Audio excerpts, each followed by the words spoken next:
And it brought back memories of my time as a driver around Monte Carlo. 30 seconds, the man is dancing on the main straight with the 30-second board. Now we will have a green flag lap or a formation lap.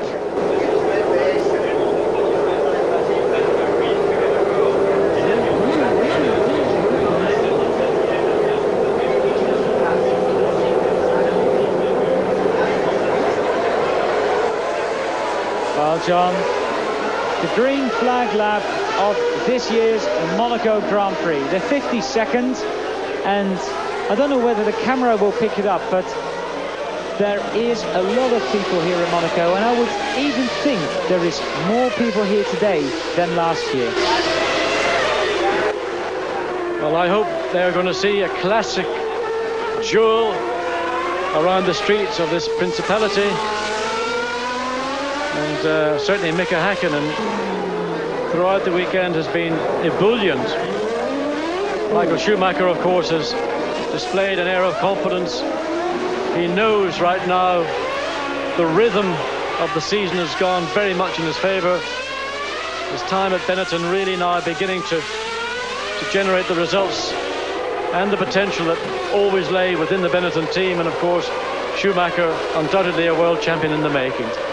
There's going to be an empty space on the grid somewhere because Pedro Lamy, his car did not start, or did not start quick enough, maybe we should say. So Pedro will have to start at the back of the grid in last position. So the slot he was going to occupy in 21st position will now be empty. Well, Schumacher looks to be doing a reasonably good job in slowing down this parade lap, but you can see the problem that we were talking about, cars weaving from side to side. That's specifically to ensure the temperature in the tyre stays as high as possible. Well, in fact, just the gap has opened up again, and I'm surprised. It really is important to spend as little time on the grid as possible. As we see JJ Leto way down the grid on 19th place, and obviously disappointment from him in his what effectively is home Grand Prix. Mika Häkkinen slowly getting onto the grid, and Michael Schumacher already in his pole position slot. Yes, he got there. I thought he was controlling it nicely as they came out of the chicane, and he seems to have spurted that little bit ahead. You can see now the midfield all taking up positions on the grid, and every second seems like a minute when you're sitting in pole position. Michael Schumacher and Mika Häkkinen. A short sprint into Saint-Devote, and then it's up the hill towards the Café de Paris in the casino. We see the red light on the top left of our corner. It'll go on any second now. We see the green flag, and there's the light. And who's got the best start? It's Schumacher, and Damon Hill's got a very good start indeed. Damon Hill, oh, and that touch. Damon has touched Mika, and whoa, what a start. And that is very disappointing. And is Hill retired? Oh, someone else there. Yes, we can't quite make out, but certainly Mika Häkkinen disappointingly out within 300 meters of the start. He got tipped from behind by Damon Hill. Damon then limped his way up the hill, and in the meantime a further chain reaction behind, but Michael Schumacher took advantage of his pole position and has just sprinted away. And then it's the Ferrari of Gerhard Berger, Jean Alesi, Christian Fittipaldi, but look what happened. Well, contact left rear right front, classic into Saint-Devote. It is always difficult. Mika Häkkinen had sufficient ground. Damon really ought not to have been quite so aggressive into the corner on that first lap, and Michael Schumacher exiting chicane for the first time down into Tabac, clearly and comfortably in the lead. Whoa, what a turn up for the books is that. Mika Häkkinen out, Damon Hill going round very slowly, and well, that's it. Oh, that's the steering arm, that's gone. Well, so that is something that in reality, after all the incidents we have seen over the past fortnight, should not have happened. I know that starts of Grand Prix are always tense moments, but really to be involved in an incident, particularly when you're so near to the front of the grid as that, ought not to have happened. Damon should have been more prudent. He had a flyer of a start, you can't win the Grand Prix in the first corner. Schumacher, Berger, Alesi, Christian Fittipaldi. Yellow flags being waved for Damon Hills, Williams, Renault. And then it's Martin Brundle, Mark Blundell and Ukio Katayama in 7th. Michele Alboreto 8th, Eric Gomez 9th, and Andrea de Cesaris is 10th. And there we see the top 6 on our screen. And, well, who'd have thought that after one lap? Well, it certainly was something we did not expect or hope to see. And in that first opening lap, Michael Schumacher came through 3.7 seconds ahead of Gerhard Berger in second place. And Berger a further 2.5 seconds ahead of Jean Alesi in third. Also a flyer of a start from Johnny Herbert in 11th position. And there's only 20 cars that have passed the start-finish, so we've lost actually another 2, John. Well, I think in that first corner shunt there was at Tyrrell, we think was Mark Blundell or no, Katayama, Blundell and Katayama 6th and 7th. Well, Michael Schumacher extending his gap over Gerhard Berger to 3.7 seconds. Then it's Jean Alesi, Christian Fittipaldi.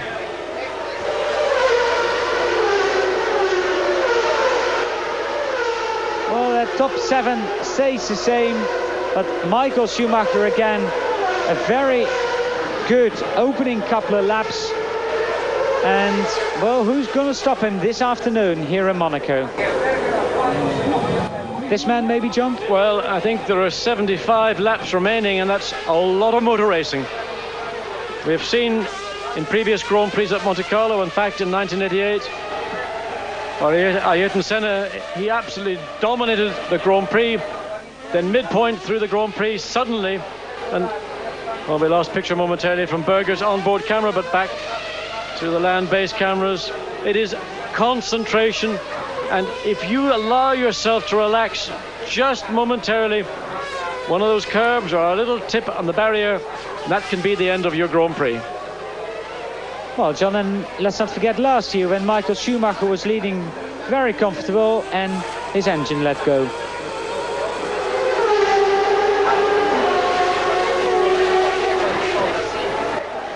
Well, Schumacher under no pressure whatsoever, able to pace himself. He can drive, he's got a clear road there. You can see the gap, 5.7 seconds as they completed the third lap. And really all Schumacher will do is use the clear road ahead of him. He can use the part of the circuit he likes to build up as quickly as possible. Certainly the kind of gap he would like to see, that when he does choose to make a stop for tyres and fuel, he may well be in a position to return to the circuit still in the lead. Alesi 10 seconds behind leader Michael Schumacher, and then it's Christian Fittipaldi, who's only 0.9 of a second behind that second Ferrari. Then it's Martin Brundle in 5th and Mark Blundell in 6th. But the gap between Schumacher and Berger, 5.7 seconds. And there is Gerhard, driving as hard as he can in the Ferrari. Well, I mean, we can see here on our Tag Heuer computer that Michael Schumacher's lapping over a second a lap quicker. And Berger, of course, regardless of whatever the strategy, is going to have to carry more fuel than Michael Schumacher. Ferrari's V12 engine needs more fuel. So the advantage at every level right now falls to Benetton Ford. 7.4 seconds at the end of the fourth lap. He's just, in fact, Schumacher's just returned a lap, 1 minute 22.570, almost 2 seconds faster than Berger's lap. And that's a new lap record, John. Fastest lap last year, 23.6 by Alain Prost. So 22.5, a full second, 1.1 second faster. Well, I think the speed Schumacher's able to run at this stage clearly indicates that this is going to be a two-stop race for the Benetton team. They would be unlikely with something like 80 or 90 litres of fuel, which is what they would need to have if they were doing a one-stop Grand Prix. But the problem, of course, again remains, whatever you choose to do, the problem is overtaking. And it is not always as easy or made as easy as it should be. Well, we are riding with Jean Alesi. We're going for a break here on Eurosport. Please rejoin us after that for more action from Monaco. Christian Fittipaldi, who is only 23 years old. He is the nephew of Emerson Fittipaldi, and he is really pushing Jean Alesi, and that is Martin Brundle behind. So it may be relatively static in the front with Schumacher leading Berger, but this is the battle for third, and it's the Ferrari of Alesi leading the footwork of Fittipaldi. That is the McLaren of Martin Brundle, and Brundle has closed up on Fittipaldi in front of him, and he's just ahead of Mark Blundell. So third, fourth, fifth, sixth, very close to each other. Into the right-hander at the Mirabeau, down to the hairpin at Lowe's corner. And Christian Fittipaldi in the footwork forward has got an exceptionally suitable car, in fact more so than the V12 Ferrari of Jean Alesi for Monaco, because it is light, it is manoeuvrable, and the traction problems that the Ferrari have been having all through practice will be affecting Jean Alesi in the race. And I suspect that Fittipaldi and Brundle just behind are going to try and wear the Sicilian down. Fittipaldi pushing Alesi very hard indeed. This is tremendous driving from Fittipaldi. We've seen some good stuff from him in the past. Head canted over to one side there, and a bit of a characteristic of Alesi. But don't be fooled by the fact that Brundle seems to be a significant distance behind and not pushing Fittipaldi. And one of the styles of driving here that... Welcome back here on Eurosports. Well, we're back as we left you with Jean Alesi fighting off Christian Fittipaldi, who's half a second behind, and then it's Martin Brundle, another 1.2 seconds behind that battle. And there his very disappointed teammate, Mika Häkkinen. Well, for Christian Fittipaldi, following Jean Alesi, this is a little education in the art of self-defense, because Alesi is not a person to be half-hearted with, and Christian Fittipaldi still relatively inexperienced, and if he wants to fight for Alesi's third place, he's going to have to be a little bit, let's say, forceful in his actions. But it's early days yet, John. We're on lap 7 out of 78, so there's a very long way to go in this Monaco Grand Prix. I suppose we can expect pit stops roughly just after the 20 lap mark for the people that want to stop twice, John. I would expect to see stops somewhere around laps middle 20s. Interesting, Fittipaldi through the swimming pool complex closes up on Jean Alesi, but the horsepower Ferrari have, and it is rumoured to be in excess of 800 horsepower, just opens up the gap, and this is one of the parts of the circuit where it happens. Gerhard Berger now 11.7 seconds behind leader Michael Schumacher, and Schumacher a second a lap faster than Gerhard. Now, John, it might be a big gap at the moment, but if Ferrari decides to go on one stop, for instance, and Benetton's decided to go on 2 stops, then the gap isn't that big at all. It's going to be a never-moving game. Benetton will be looking and analysing at Ferrari, what they're doing. They will not know the strategy, but they've probably got a pretty good idea. For Schumacher, it's important before his first pit stop to have at least 20 seconds. Remember, it is a slow entry now with the chicane at pit entry, an 80-kilometre speed limit in the pit lane, no more 120 or 30 mile an hour exits. There's a small chicane at the exit itself. It's going to take quite a lot longer, so in a sense it's a little bit of an unknown gamble if people will go for the 2-stop race. We're just going to have to wait. Riding with Martin Brundle, the remaining McLaren in the race.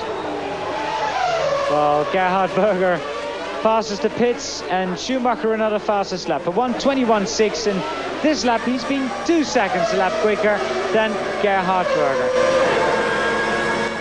Well, that's a merciless pace from Michael Schumacher. 13.5 seconds in 8 laps. really is sending out a very clear message indeed. But reflecting back to the first corner Saint-Devoux on the opening lap, what a great shame that we saw the collision of Damon Hill with Mika Hakkinen. Damon, great start from the second row of the grid, but of course it is no use if you drive into a car that is just ahead of you. We are riding with Olivier Beretta, who's following Rubens Barrichello, Johnny Herbert and teammate Eric Comas, and what a shot it is. Well, this is the onboard camera, the front-mounted camera on Olivier Beretta's car, and we're getting really, I think, the most realistic onboard shots we've ever seen from Formula One. And this is as representative as you can get. I mean, that is the view that you have through the narrow slot, that full face helmet, the peripheral vision, of course, quite restricted. Coming through the tunnel, the cars tend to separate a little bit, and Barrichello back end steps out under braking. But it's through the tunnel where the car loses downforce. You don't and you can't get too close. So any opportunity you think you might be able to make under braking into that chicane, you've got to be courageous and very good on the brakes to take advantage. Right behind Olivier Beretta is JJ Leto, Schumacher's teammate. And, well, I think actually Comas is maybe holding him up a little bit, John. Well, it's a little battle that's been going on, and of course Comas, in fact, doing a very good job in defence. He's not there to say, well, Johnny, I think you're quicker than me, off you go. And that is fundamentally the character of this Monte Carlo circuit. In the meantime, Michael Schumacher, for the first time, slower on a lap than Gerhard Berger. Maybe he's trying to pace himself now, John. 13 seconds is the gap. And the gap now, well, just over 13 seconds, 13.6 when Gerhard passed. So maybe he's just trying to pace himself to whatever Berger is doing.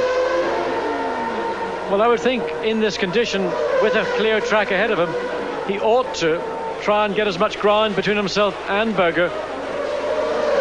Going back to this mandatory 80-kilometer speed limit, we asked Mika Hakkinen this morning, how can you judge 80 kilometers per hour? Well, they've got a pre-programmed indication on the onboard readout, so something will come up on the screen, I'm sure, for Schumacher as well. But 80 kilometers per hour after a pit stop, when you're keen to get off the circuit, is very hard. Schumacher passed the swimming pool, and I must say the Monaco director, please go. Can we go back to that Comas, Herbert, Barrichello, Beretta fight and JJ Leto, because that was a very good fight indeed. Well, there are the pretty shots of the port of Monte Carlo, and Martin Brundle still in 5th place and just over 1.5 seconds in arrears to Christian Fittipaldi. Michael Schumacher coming up to lap, and Bertrand Gachot uses his mirrors well, stays over to the left. And really, this is a circuit above all others where cooperation from your opponents really is important, because the day that you don't do it, somebody will pay you back.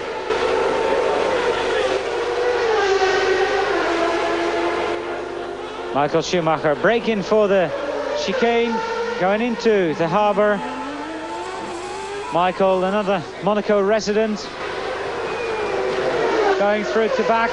His last lap was at 22.440, and let's just see what he's doing right at this moment. There's the man that's chasing him, Gerhard Berger.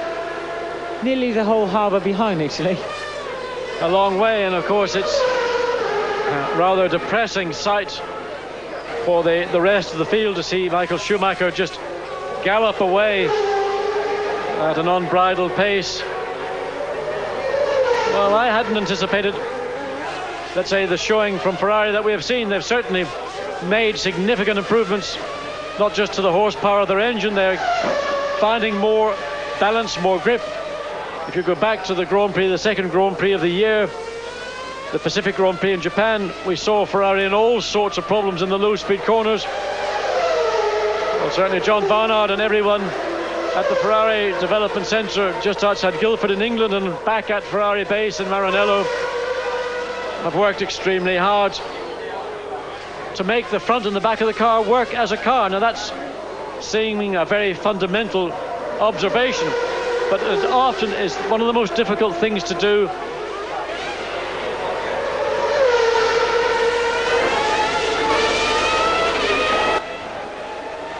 Gerhard Berger exiting the tunnel where the speed is roughly 270 kilometers an hour, and the gap between him and Michael Schumacher at this moment 14.3 seconds, and we're on lap 13, or actually Schumacher's just starting lap 14. And just interesting, look, I got up my maximum speeds at the end of the qualifying session on Saturday, and just an indication of how powerful these Ferrari engines are presently. Berger and Alesi, Berger 283 kilometers before the chicane, Alesi 279. The next quickest, third quickest man, Michael Schumacher, only 271 kilometers per hour. That Ferrari has got a lot of grunt.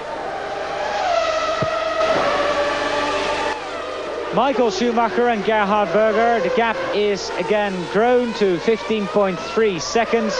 Then it's Jean Alesi, Christian Fittipaldi, Martin Brundle and Mark Blundell. That's the top six here in Monaco. We're on lap 14 out of 78, and we will rejoin this race after the break, live here on Eurosport. Wing. On the other hand, Mika did move slightly across to the left, and this track, as we said before, does funnel, so Damon would have found himself very late, very suddenly, with nowhere to go, would be squeezing, and that would have been a mitigating circumstance in that incident. But here's that battle there. There is Martin Brundle following Fittipaldi closely. Now, we may see Brundle close up towards the middle stages of the race, and if we do, there could be a very good reason, and that's because for the first time this year, McLaren are running power steering.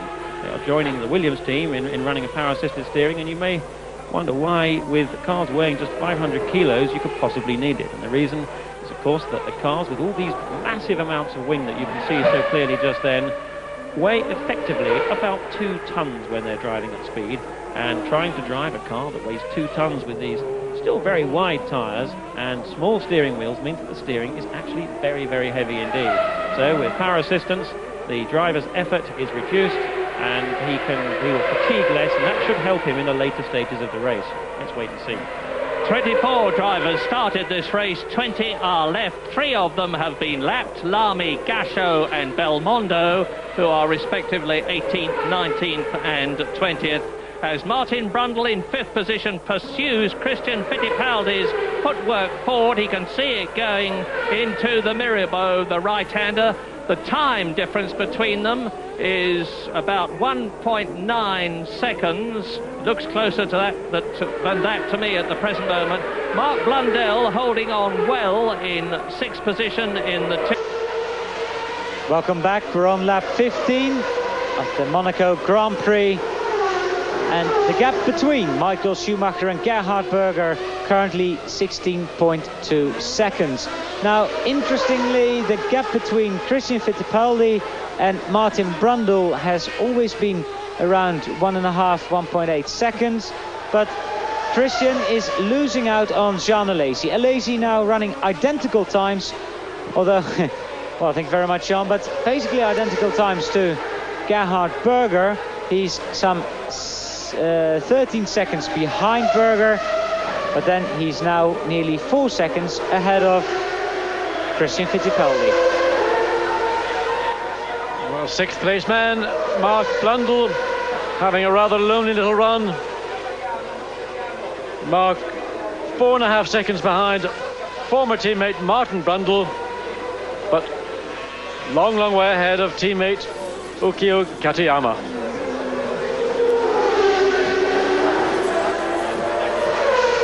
Well, the battle going on with Barrichello, Beretta and Leto, and Beretta, and look, smoke, wheel spin from the back of Barrichello's car, and Beretta looking all around the streets of Monaco to find a way to get past. It's a very good opportunity to show that camera on the front of Beretta's car. JJ Leto, up the hill, that car is quick. Well, not only that, I think Beretta, being a little bit optimistic, he's making the car very wide indeed. Leto, of course, a lot more horsepower from the Ford Z-Tech-R engine over the Ford HB in the back of Beretta's LaRousse. And Rubens Barrichello himself in 12th place. Got his eyes focused on Johnny Herbert ahead of him, but that's a 3-second gap to try and run down. Leto running in a 1:27-second record, but then I think he would be able to run faster if he gets past Beretta and Barrichello, and we're riding with Beretta and now again with JJ Leto. Disappointed face there? I would think yes, a lot of disappointment, and it's really been a very, very tough weekend for Damon, and having to shoulder the entire responsibility of the Williams-Renault team this weekend. It was a rare mistake from Damon Hill. It's cost him extremely dearly. Barrichello getting away from Olivier Beretta at the moment. Barrichello 25.2, Beretta 26.3, so that gap suddenly 1.4 seconds. And behind Leto we can see Michael Schumacher already lapping Oliver Panis in 15th position, and we're only on lap 18. 60 to go. Well, it's not going to be very long before Michael Schumacher has got his teammate in his sights, and I wouldn't expect to be too much difficulty getting past JJ Leto, but of course Beretta and Barrichello engrossed in this battle presently for 12th place, and this is where Schumacher really must be very careful. On the other hand, he can take full advantage and allow Gerhard Berger to be the one that gets bogged down, but the momentum that Schumacher has built up, he's now on his 18th lap, he will want to maintain. You see already Schumacher right onto the tail of JJ Leto, so I would expect to see Leto somewhere here allowing, yes indeed, hand up on the go through Michael. Good use of the mirrors. In reality, Leto will not lose out very much because he can follow now through with Michael Schumacher, and he is going to hope that when Schumacher gets to the tail of Olivier Beretta, he's close enough to go through as well. Also Rubens Barrichello probably lapping one of the Pacific cars, and very definitely in traffic at the moment, Michael Schumacher. The gap between him and Gerhard Berger, 15.2 seconds, and look at this. Well, this is a moment of tension because you got Paul Belmondo staying as far over to the left as he can, Barrichello, Beretta diving down the inside, Schumacher now into a line of cars, and Beretta may not recognize that the Benetton close to him is Michael Schumacher, but there will be blue flags, or there ought to be blue flags being waved at Beretta to signal that it is the race leader Michael Schumacher now behind you, not JJ Leto. Well, coming into the chicane, Schumacher still behind the LaRousse Ford of Olivier Beretta, and I got a feeling he's not really realizing it, although maybe somewhere Michael will get past. Well, I cannot see that many blue flags around the circuit indicating to Beretta that there is the lead car right on your gearbox. Bet you they haven't told Beretta it's got orange on the front, and then it's Schumacher. Well, this is very frustrating now, a blue flag, but it's only held out statically, it was not waved, and I think there should have been a lot more vigour from the marshal at that particular point and all around the circuit. I mean, it is possible Beretta, who's focusing ahead of himself, out of his peripheral vision, he will see the Benetton, the familiar shape and colours. He's not recognising it as Michael Schumacher.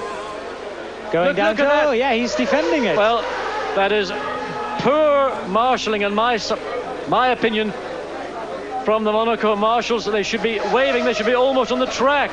Beretta unable to, or failing to, accept it is Michael Schumacher directly behind him. And it is this moment that for Schumacher he will not wish to have for very much longer. Coming up alongside into the chicane, now alongside Beretta. Finally, oh my goodness, sorry Michael, I didn't know it was you, honest.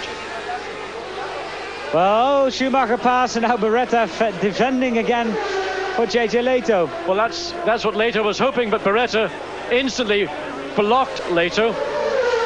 And this is not something that I'm very happy to see. What we've gone through over the last fortnight, I would prefer to see a little. There's a flag finally is being shown. Now this time to Rubens Barrichello. He pulls over to the left. No problem for Schumacher. That is good, intelligent driving. Schumacher's lap there, a 1:25.4. And let's see what the gap is with Gerhard Berger at this moment. Berger's last lap, Berger's 20th lap. What's supposed to come up on the screen soon? Oh, 26.5. So he's been held up more, John. Well, they're getting into the meat of the traffic. And again, fine work from Johnny Herbert, letting race leader Schumacher through cleanly. Now Eric Comas. Well, he's always been easy to overtake. Well, something like that. But Gerhard Berger, of course, getting into the two Ligiers. That's the reason why he's dropped off. And the balance of time between race leader and second place Berger more or less static. Eric Comas sensibly lifted off a little earlier coming into Tabac. Schumacher got the message, got through cleanly, and now track ahead of Comas, relatively clear. Ukiya Katayama, the man in 9th place, he is some 9 seconds or so in the head. Race leader Michael Schumacher, starting lap 21, had a 13.7 second lead on the previous lap. Then it's Jean Alesi, Christian Fittipaldi in 4th, Martin Brundle 5th, and Mark Blundell in 6th position. That's the top 6. We're on lap 21 out of 78, and we're going to take a short break here on Eurosport. Please join us after that. May not be holding him up that much, but as I've said, if you get very close to these cars you lose performance. So it may be that McLaren have decided that it's best to bring Brundle in, change his wheels and change his tyres and fuel, and that's exactly what they're doing. Now let's see how long this stop takes.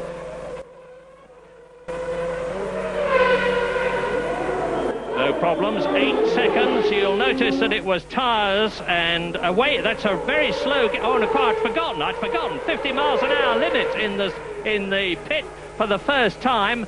And some of the cars, the Williams of Damon Hill, for instance, had a special device where the driver pressed a button as he came into the pit lane, and it prevented him from doing more than 50 miles an hour. So Martin Brundle accelerates up the hill. And what's critical is that Brundle has got out in front of Alboreto, and he should be able to keep him at bay now through Casino. Alboreto was in 7th place, so Brundle having just lost 1 place to Blundell in the Tyrrell in that stop. So that looks to be a good move for McLaren and Brundle to have done. And now he can use his fresh tyres to good effect. He can charge harder, and he'll probably be on a little bit less fuel than he was before to try and close that gap. He's 15 seconds behind Blundell now, so we need to watch that gap close. In 6th position, Schumacher, that you're looking at, leads on lap 20. A couple of minutes ago, a pit stop from Martin Brundle.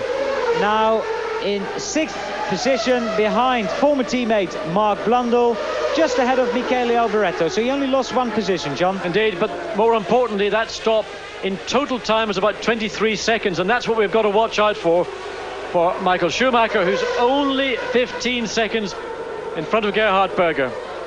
And of course now with Brundle being the first man to stop for fuel and tyres, he is undoubtedly into a 2-stop race. We wait to see what happens with Michael Schumacher. This is lap 23 he's on, and just about the time we would expect to see the lead Benetton come into pits.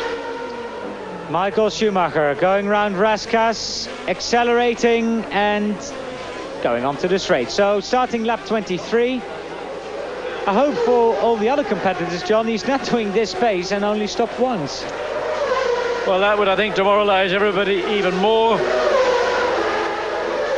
But the people like Flavio Briatore and Tom Walkinshaw in the pits masterminding the Benetton programme this year, you can be sure that strategy is going to be pretty impressive. Now, with all respect to Michael leading that race, Gerhard Berger is in the middle of the back markers.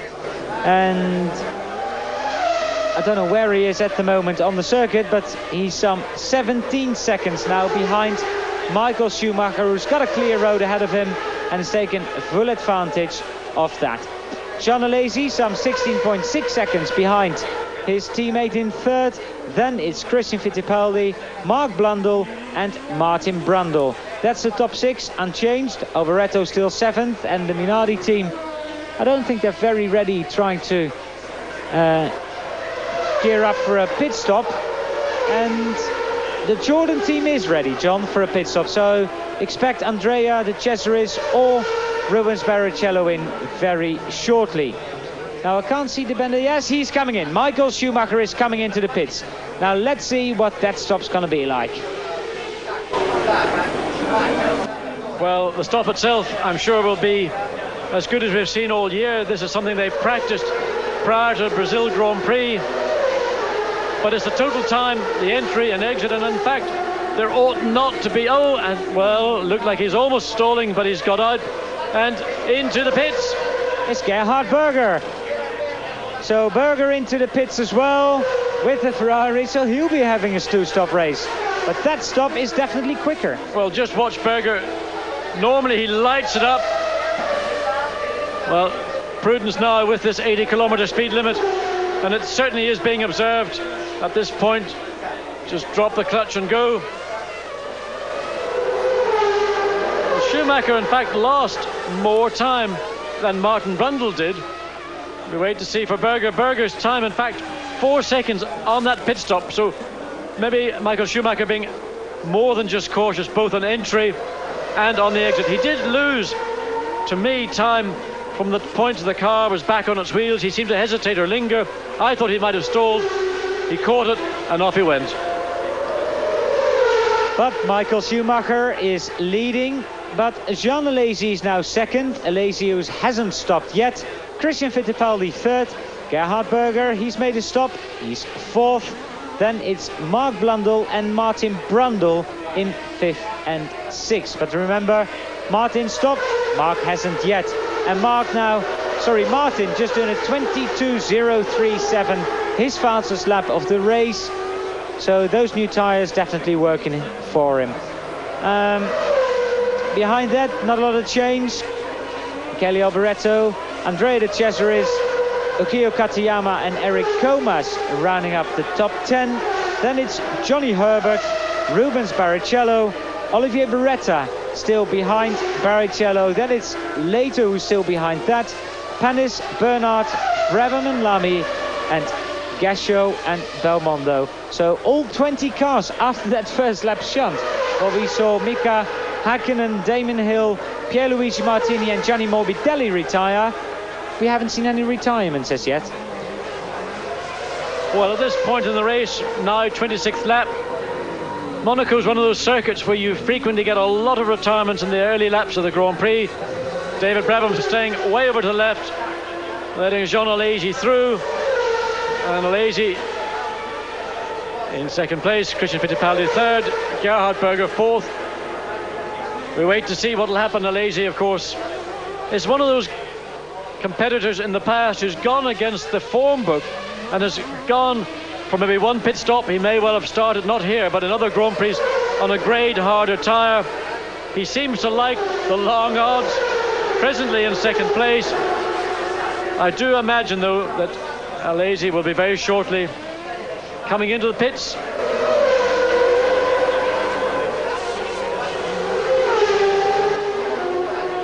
Well, not on this lap. 22.304 for Michael Schumacher. And there is Jean Alesi crossing the line. And I imagine that'll be roughly about a 24. Yes, it is. So 2 seconds, the gap has grown. But Gerhard Berger in 4th position, only 14.6 seconds behind Michael Schumacher. And that's definitely less than at the beginning of this race. Well, looking down the pit lane, Allard, difficult to see what's going on, but Benetton have got another set of tyres out, so that looks like JJ Leto is coming in for his first stop. But further down, looking to Ferrari, doesn't appear to be anything at all. So it may well be that Alesi has opted to go for a one-stop race.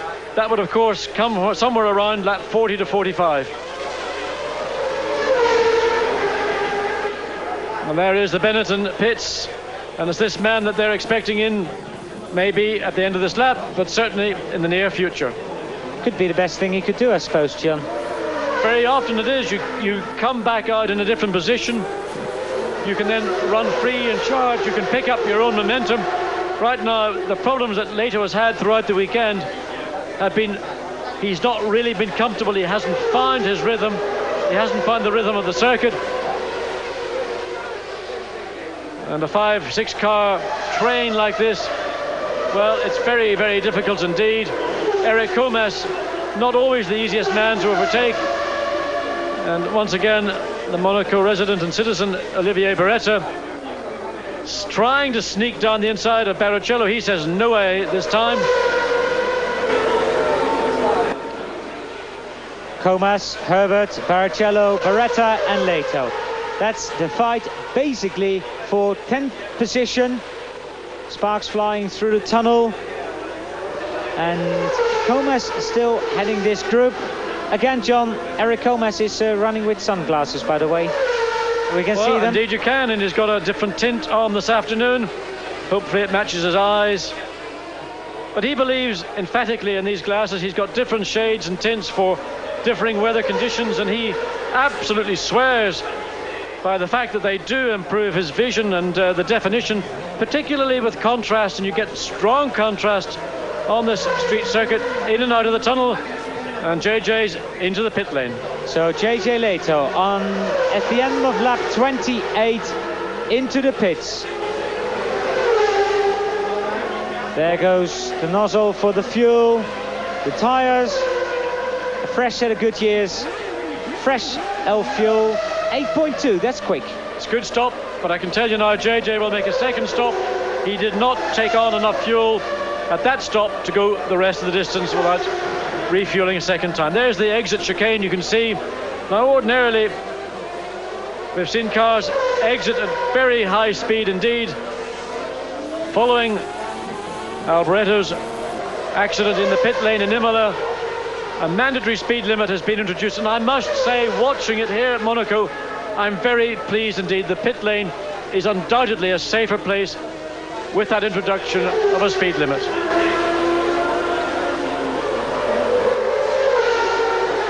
Schumacher in the meantime on lap 29. So basically, John, there's still 48.5 laps to go. And Gerhard Berger is closing in rapidly on Christian Fittipaldi. It's nice to give us the gap, but can we get the pictures, please? Because that was 1.3 seconds at the end of that lap, and Mark nearly missing the chicane. But Berger is some 2 seconds a lap quicker than Fittipaldi. Oh, busy time now. Yes, Tyrrell and Jordan into the pits at the same time, and this is a little race. Not just only for position, but for the pride of who can put the fuel in quickest, who can get out. And this, a long pit stop, so I would expect that Katayama's got enough fuel in now to go for the rest of the race. Jordan, I'm sure, doing the same, but they're still in the pits. The car's still up, and it's Jack's.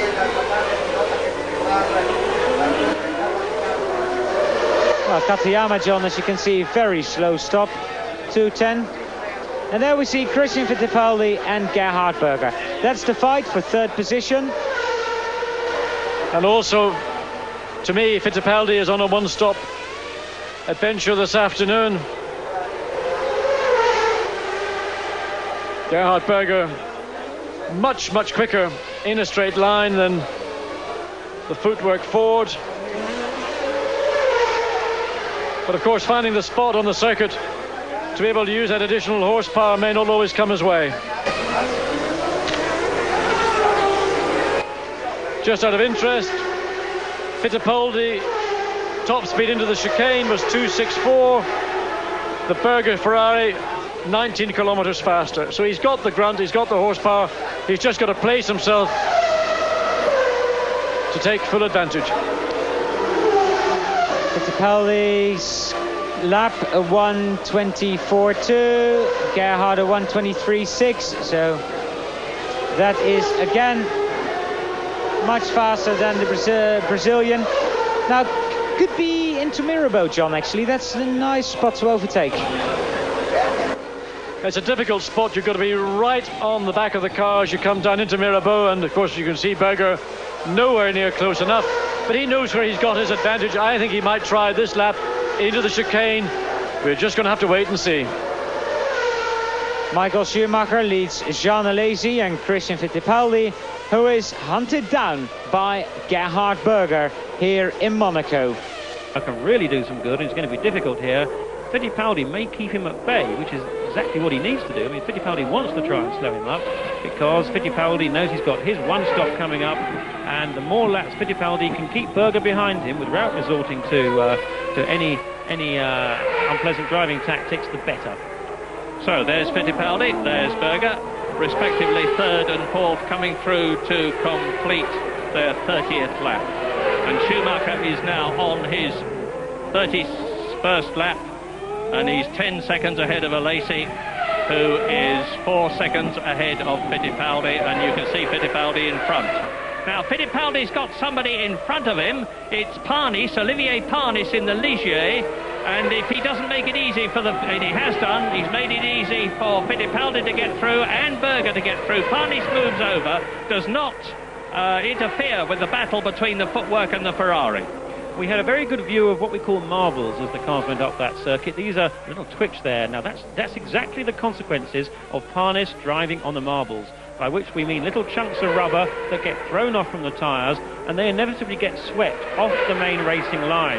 Now it may be that Parnis has either got a problem, I must admit that this looks a bit too much for even marbles, but by driving offline, courteously letting Fittipaldi and Berger go through, he will have picked up a load of rubbish essentially on his tyres, and it may take him a lap or two to get rid of that and get back to a normal pace. And Berger now, right, this is exciting stuff, right with Morbidelli.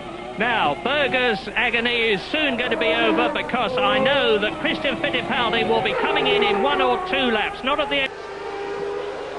Welcome back here on Eurosport. We're watching Christian Fittipaldi and Gerhard Berger fighting over third position. And John, do not forget, Christian Fittipaldi last year in the Minardi scored a point, 2 points to be exact, and he did that without a pit stop. I can't imagine the Footwork Ford team going through without a pit stop, but then we've seen strange things happen before. Unfortunately, if the team would like to go through non-stop, they are committed to whatever their strategy is going to be. And Fittipaldi, in fact, very interestingly, has reduced the gap to second place man Jean Alesi. It's now down to 3.9 seconds. What is happening in reality is that Gerhard Berger, behind Fittipaldi, is patting him on the backside and saying, "Get along, get along." The effect is he's closing down on Jean Alesi. But Gerhard Berger now being closer than ever when they accelerate into the tunnel, and when they come out, can he be close enough to outbrake the Brazilian? I don't think so. Very difficult, because you cannot get too close in that very tight curve. You can see Berger later on the brakes. He stays much more to the right hand side. Fittipaldi is doing an exceptionally good job under a lot of pressure. We're on lap 33. Leader Michael Schumacher lapping in a 1:22.509 when he starts lap 34.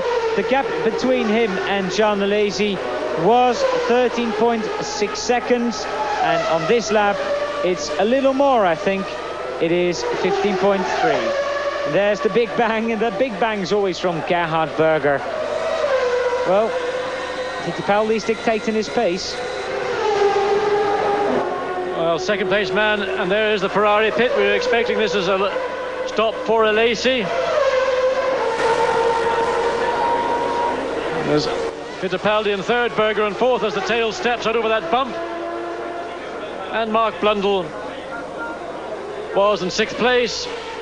And we watched to see what sort of job they do on Blundell. Katayama had a good stop. Of course, a lot more fuel going in. This is something like 80 litres of fuel in. This is the one, and Mark, take it easy. There is a speed limit, but mind you, being so far up the pit lane, he's only got a little squirt before he gets to the chicane and onto the circuit. Riding again with Gerhard Berger.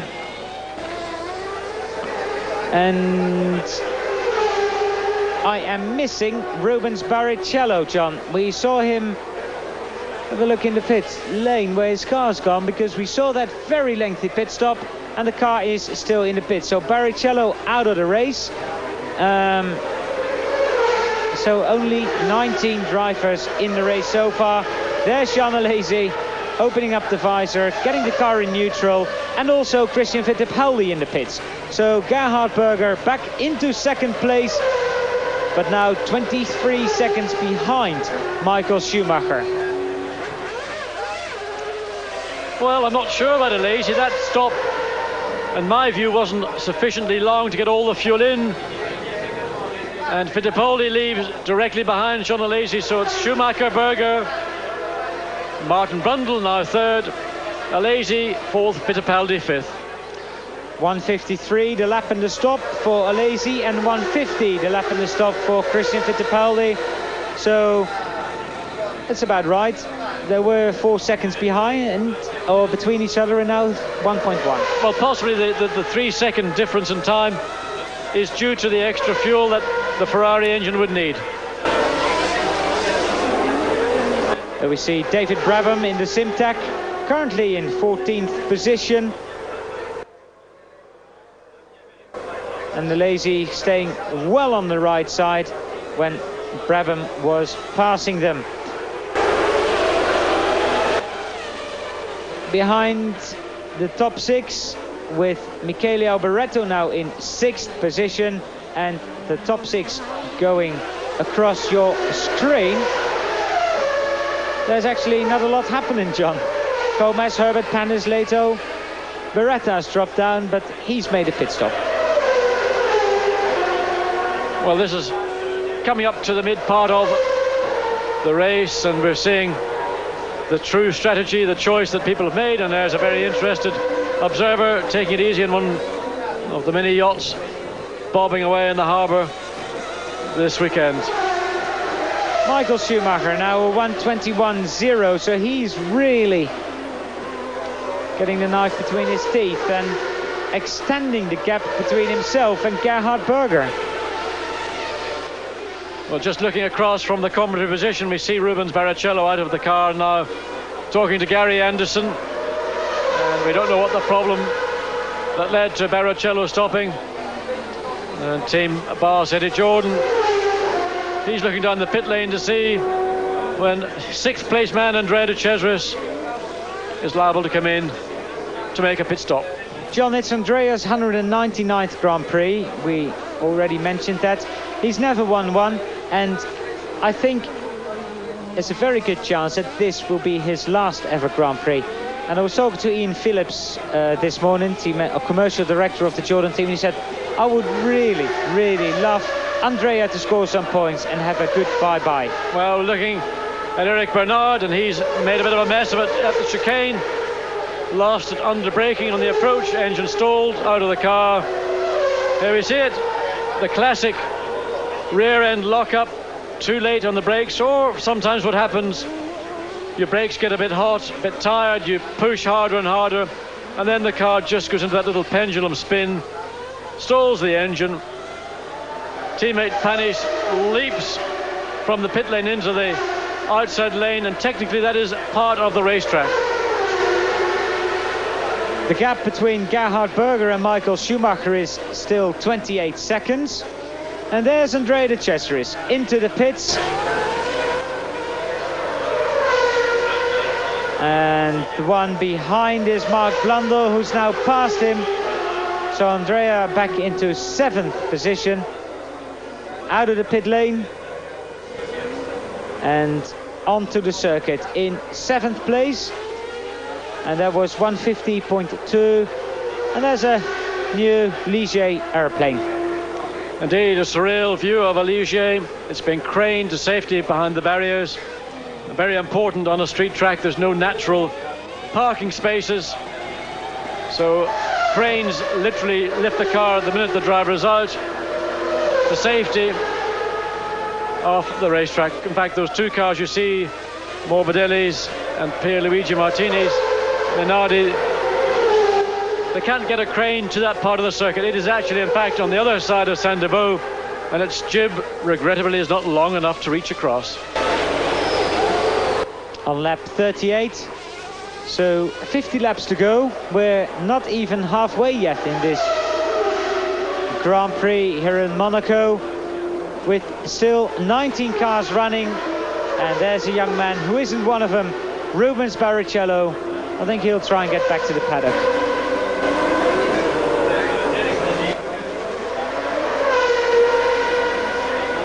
We're still both Pacifics in the race, John, although 2 and 3 laps behind at the moment. But David Brabham in 12th position now in the Simtek Ford. Now David, John, looking at the times, I think might go for a one-stop race, to be honest. Would appear to be the case, and David really doing an outstanding job here this weekend for the Simtek Ford team. And for David and the Simtek team, the best approach is, I think, the most straightforward. One stop being the ideal, and this is really a run just to give the team a building block to the future.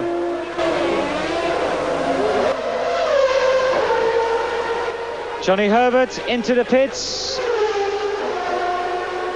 There we see Johnny throwing something away. Would that be drinks bottle or something? I think he may have been wiping his visor, but occasionally drinks bottles or bits and pieces drivers carry in their car. They do sometimes put a chamois under their thigh in case, when you're running in very close traffic, you do get spillage of liquids from the car ahead of you. So when you come in for that pit stop, you've got something in your hand to quickly wipe clear the visor. And one of the common aspects of somewhere like Monaco, you go through your tear-offs, and there is a moment, a yellow flag out, there is smoke. Well, that's it. Okiya Katayama has pulled off.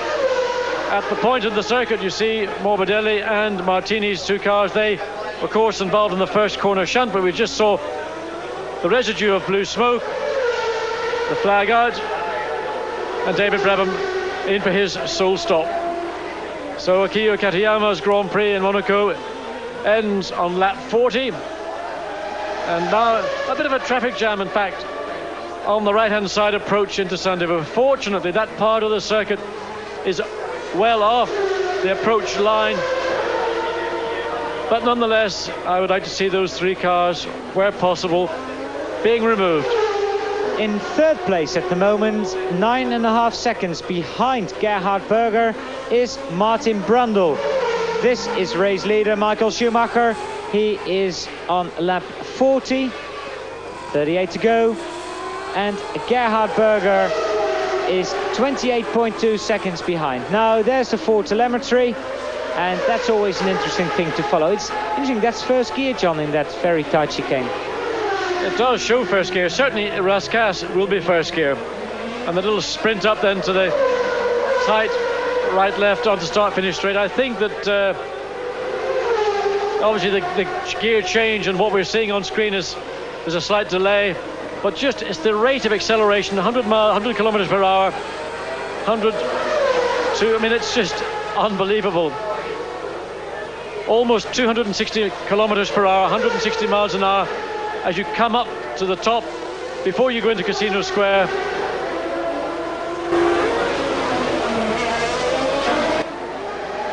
And one of the areas, in fact, that is under discussion is a way to reduce engine horsepower.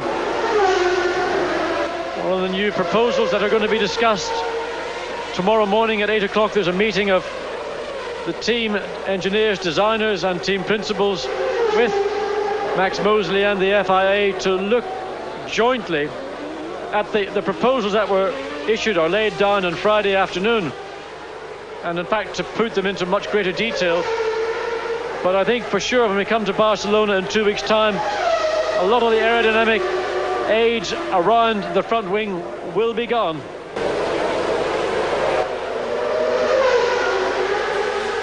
Yeah, we see Eric Comas in the pits, John, and there's a problem, I think, with the clutch.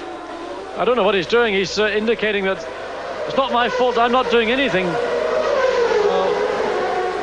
Certainly confusion, and there again a major blow up. And oil and water, and Michael Schumacher almost. And Mark Blundell, 2 Tyrrell Yamahas out in the space of 2 laps, and that at the same part of the circuit. We don't know what happened to Katayama's car, but Blundell certainly had a major moment. That engine let go in a serious way. Michael Schumacher, next car up onto virgin oil and water, and nearly had contact to the barrier. Comas out again. And a jack that was lodged in the back of Comas's car as he went out was thrown across the pit lane and almost caught some of the team personnel on the Jordan team. Well, they're actually all standing in the pit garage at the moment, John, and that's, I think, a very wise decision. Well, we are watching Martin Brundle, who's caught up with Gerhard Berger. Berger must be in this Martin Brundle in the McLaren with the Peugeot engine. And this circuit's always been full of surprises, John. Now, can Paul Martin Brundle that surprise off? Well, Martin has a lot of ground to make up. Michael Schumacher leading, Martin Brundle second, Berger third, Alesi fourth. As we see the second of the Lotus, Pedro Lamy, and again paper wiping off. Now, most drivers would start with at least 2 tear-offs on their visor, but when you're running in such close company as some of the people in the midfield have been doing, you're taking off the tear-offs very quickly. You've only got one shot when you come into the pits. You need something there at hand to wipe the oil and water, sometimes even loose fuel. John, Gerhard Berger's lap was 10 seconds slower than what he's usually doing. Now, could it be that Gerhard actually spun on the oil left by Mark Blundell, sorry. Well, I think that's a very strong possibility. And Berger did catch that oil. Of course, the barriers are there saying welcome. So Berger undoubtedly had a problem, and we're waiting to see, in fact, if he can make it through, or he's going to have to slow down into the pits. So Michael Schumacher leads Martin Brundle by over 30 seconds. Then it's Gerhard Berger, Jean Alesi, Christian Fittipaldi and Andrea de Cesaris in 6th. 85 miles an hour here, right again, still in 3rd gear, left, now up to 120. That's Bertrand Gachot in the Pacific. Yes, those close shots of Brundle were all very nice, but I would love to have seen where Berger was. Here, this looks like Berger here, and it is indeed. He's dropped a long way back. I find that hard to believe that is just from oil. If he doesn't come into the pits though, and he's not coming into the pits, then it must have just been that. But it does seem to be a long way back that Berger's dropped. Let's hope he can try and come back and close that gap. I'm sure at this stage, as we contemplate Martin Brundle in 2nd place, it is now, don't forget, that he'll be appreciating the power steering and the advantages that it allows on his McLaren. This circuit is the most demanding of all circuits, with its nearly 40 gear changes per lap. In the old days of mechanical gear levers that, just like a normal road car that we all drive, every driver would end up with a blistered hand, just from the sheer number of gear changes. If you work it out, nearly 80 laps, 35 gear changes, well over around about 3,000 gear changes. But now, of course, that's not involved, because gear selection is taken place by electric switches behind the wheel. Those are the McLaren mechanics. Are they waiting? Yes, they must be waiting for Martin Brundle. This is Brundle. Schumacher has smashed the lap record by half a second. That's an enormous amount. He's just gone round in 1 minute 21 seconds, which is half a second, 6/10 of a second faster than Nigel Mansell's previous lap record. Now, are we going into the pits with Martin Brundle at the end of this lap? No, we're not. Now, I say you can look at the precision, see how close the wheel... The McLaren team is waiting for second place man, Martin Brundle. Welcome back here on Eurosport. Brundle is just over 30 seconds behind race leader and former teammate Michael Schumacher, lapping half a second quicker. That won't be enough. Michael has got to run into some sort of problem for Martin to win his first Grand Prix. Well, we've had a quick glimpse into the McLaren pits, and they are out on pit lane. Their tyres are in place. The tyre covers are still on. This is lap 45. And we would expect, if that's the case, Martin will be popping in for his second and final stop in the next 2 or so laps. Running with Gerhard Berger, who's now lapping in the mid 124 second bracket, and this is Jean Alesi incidentally, but Gerhard's dropped the pace and Schumacher is speeding up again, a 121.886. And there's Christian Fittipaldi right behind Alesi. Well, there are the Ferrari team in preparation, and this may well be the opportunity Gerhard Berger will take. Well, not this lap. Berger 5.6 seconds behind Martin Brundle. Crossing the line now, it's going to be 5.8. Yeah, Martin 23.2 and Gerhard 23.4. Traffic will play a major part in this Grand Prix, and we have 15. Got to have cooperation. We did see Beretta being particularly bad when Michael Schumacher was behind him. I suspect Beretta didn't recognize the difference between Schumacher's car and Leto's car. But I do think also that the marshalling, the flag marshalling around the circuit was a little bit lax. They should have been on the case a lot quicker. And Martin Brundle in the pits for his second stop.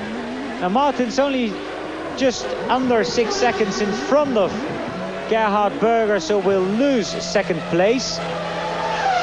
And let's see how long this pit stop will take. Brundle 10.1 second, 80 kilometers an hour going into the pits and out of the pits, of course. And when he crosses the line, what was the total lap time for Martin Brundle? 1:48, that's not bad. Just being passed by Bertrand Gachot, but I suppose he'll get that back. Well, but don't get to Maribel probably. But in fact, Martin really would like not to have had to overtake Bertrand Gachot in spite of, I'm sure, a lot of cooperation. It just takes away a couple of seconds. Well, Martin sliding down very easily indeed. Bertrand stays over to the left, and he's done a very good job so far throughout the race of keeping out of the way of the lead cars. He's, I think, just very happy to be in a Grand Prix and running at this point. Jean Alesi is in 4th position, and well, still seeing who are we waiting for there, Gerhard Berger or Jean Alesi. It'll be not this lap.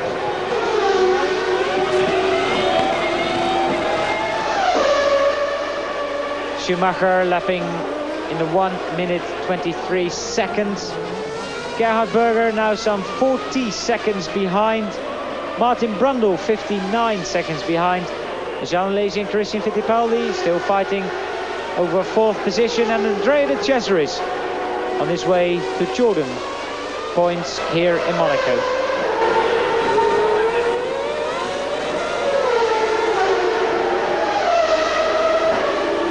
Well, the Ferrari engineers waiting patiently as we watch Alesi up the hill.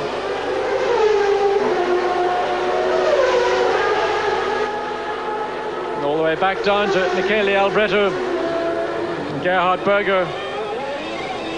Berger, of course, second place, 40.4 seconds in arrears. And it looks really like more of a consolidatory drive now from Gerhard, as Michael Schumacher has well and truly stamped his authority, as he's done throughout the weekend on this Grand Prix de Monaco. Well, not Gerhard coming in this lap. John, I mean, every time he changes gear right in front of us, and there's a big bang. And there's a big bang on the steering wheel there. Well, a little bit of frustration, hand out of the cockpit, looking for the attention. I think that was David Brabham, in fact. And that's one of those moments where your rhythm does get broken. You expect and you look for cooperation, particularly from a car that is, at this point, 2 laps down. It isn't always possible to be as cooperative as you would like, as Jean Alesi now makes his way to the Ferrari pits, and a new nose being prepared. Well, has there been contact? And look at that, over one of the air guns. So maybe that's why he was having his fist up in the air, John, that he ran in the back of David Brabham. David Brabham also in the pits, Christian Fittipaldi in the pits. And the computer still says that Barrichello's in the pits. Well, he definitely is.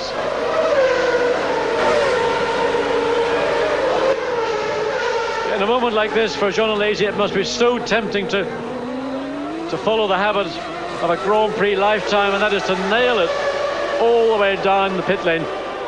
Well, David Brabham, his Grand Prix finished for this year as he steps out, and there Benetton themselves preparing.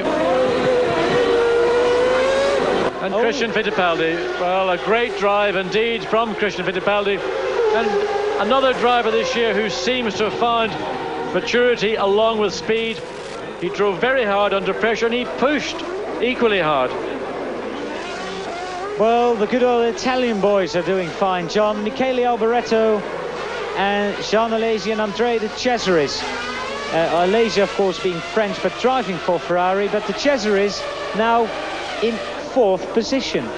And we believe it's going to be a one-stop stop for De Cesaris and the Jordan team. Race leader Michael Schumacher in the pits. A very good stop. He did not stall the engine. Well done, Michael. Well, there was signals from the marshals on the left side of the track. I don't know quite what that was about, and it looked as if Schumacher almost came to a walking pace. And the pit stop from Benetton, and Schumacher looked almost serene sitting in the car, calm and composed, completely in control. And the gap now, of course, down to 12 seconds, but Michael Schumacher has made his last stop. 28 laps to go. And Olivier Panis just momentarily unlapping himself, and that's not going to last very long as Michael Schumacher puts the lap back on again. There's Andrea De Cesaris in 4th position at 25.707 the lap time, but a very good performance so far from Andrea, John. And I must say, Andrea still has got speed and a lot of experience. I think its experience really is paying dividends this weekend. But De Cesaris currently in 4th place, and I would think probably fairly happy with himself. The only problem I feel that Andrea suffered from this weekend is that I think at the start of the session on Thursday tried to maybe move too fast, too quickly. And it's so easy on a street track, which is completely different in terms of its personality and character to a regular racetrack. Gerhard Berger now back into the pits.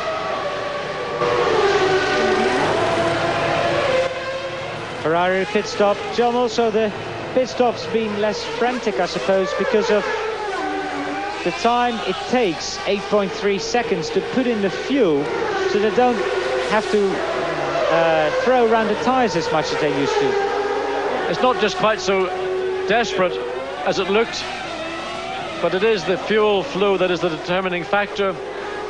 So a team is allowed maybe an extra second, at worst 2 seconds, and that's when you're doing that job like a minute.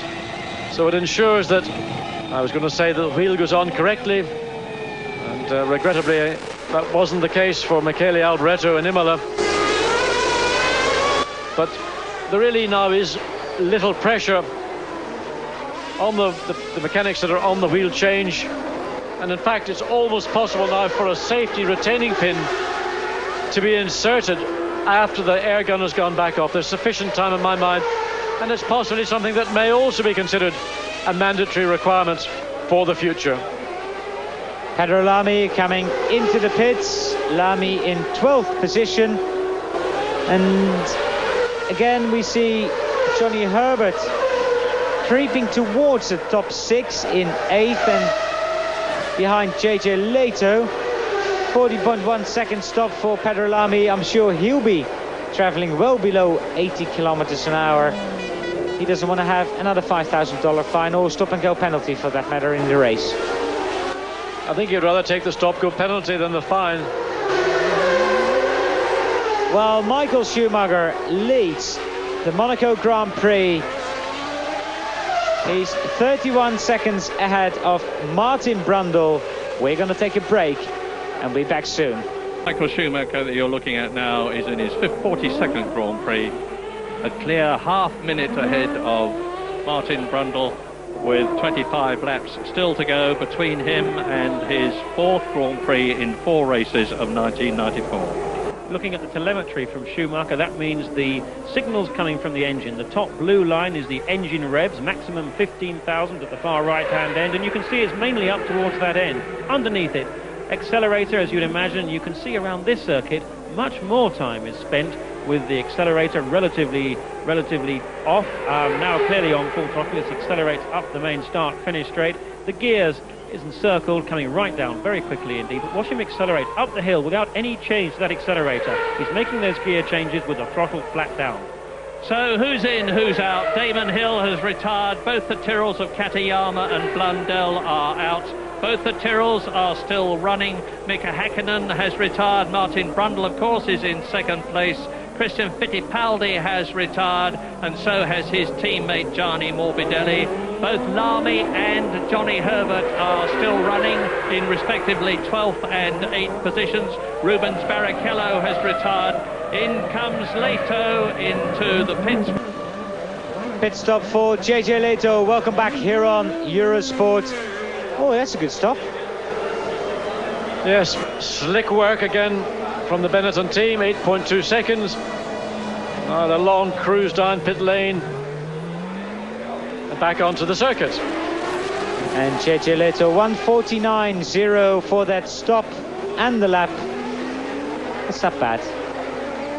So JJ now on his own, while Michael Schumacher is about to complete lap 54. And then we've got 24 laps to go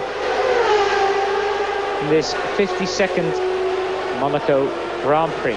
Michael still lapping in a very low 1 minute 22 second bracket, and Martin Brundle a long way behind, and this man is a very long way behind. It's Paul Belmondo.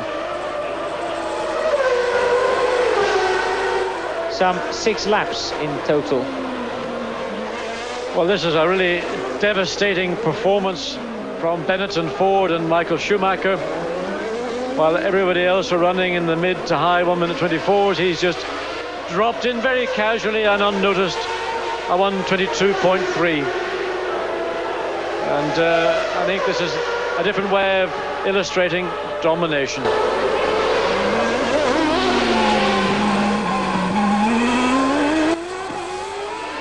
Michael going past the harbour yet again.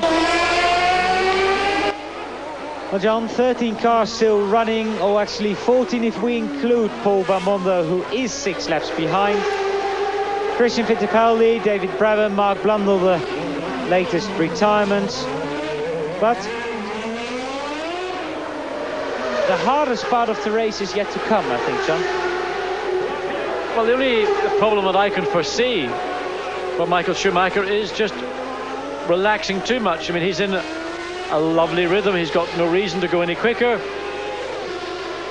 But it's just that fraction of a second of lapse in concentration. Maybe something, you look down in the cockpit, you get distracted. And it is very easy indeed on an unyielding street track. Around the circuit, some of the curbs are chamfered, as we see, others, in fact, are 90 degrees. And once again, Olivier Beretta, this time, hopefully he does recognize the car behind him is the race leader. There's no need to race. He stays over to the right. Schumacher gets through cleanly, and, well, a better effort indeed from Beretta. I think we can say then it was a genuine mistake, John, earlier on. I think it was a mistake, certainly, though I have to say, in my experience, it's very difficult to make a mistake like that. And a driver ought to be able to recognize, certainly the identification on the front of Schumacher's car is pretty clear. And a driver should make himself aware of those differences between the two cars in one team. There we see the gap between Andrea de Cesaris in 4th and Jean Alesi in 5th. 2.8 seconds at the moment. Well, John, Benetton's never won before in Monaco. Also, this Grand Prix is never before won by a German driver. And, well, Mark Blundell being told what to do by Derek Warwick. Derek here in the guise of a pit commentator, but he is, I tell you, very anxious indeed to get himself back into a racing car. He said, this is not my long-term career, I'm only doing it just for a bit of fun at the weekend. So Gerhard Berger in 3rd, 7.5 seconds now behind Martin Brundle, and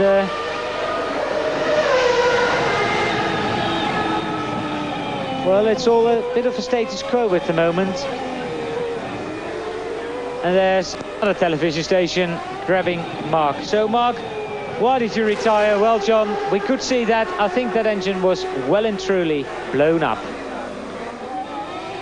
And, of course, it would happen in the corner that Mark almost rechristened Blundell rather than Saint-Deveau, because he did have a few escapades throughout Thursday and Saturday. As he said to us just before the start of the race, he's checking out the line, checking out the braking zone.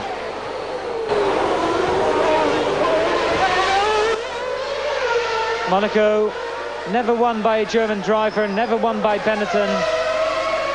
Although Austrian drivers won here before. Niki Lauda, of course, won here, and Jochen Rindt won this Grand Prix. And that, I remember that Grand Prix in 1970. It was one of the most exciting, as Jochen Rindt drove a truly inspired Grand Prix, and he chased Jack Brabham right down almost to the last corner, forced Jack Brabham into an unforced error. And Bertrand Gachot, his Grand Prix over, he makes his way back, and well, undoubtedly he'll get the same attention. That's up in Casino Square. Well, drop into the hotel or the Café de Paris. On your way back, Bertrand, no one's going to say a word about it. So 12 runners left so far. Michael Schumacher heading him 37 seconds ahead of Martin Brundle. Then it's Berger and de Cesaris. Andrea in a very good 4th position. Jean Alesi and Michele Alboreto completing the top 6.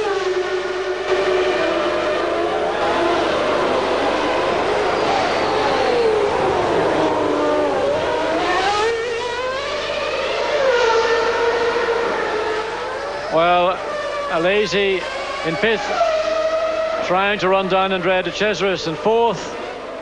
And in fact, an interesting scene across the booth as we look into the Jordan pits. And in fact, it's the commercial director, Ian Phillips, who's on the pit board. I think he might have a new job for the weekend.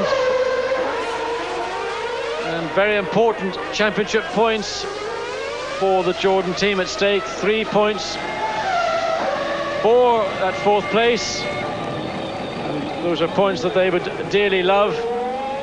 Andrea, of course, he may well be in a points bonus this weekend. So 3 points at whatever factor he negotiated with Jordan will be a fairly handsome payday.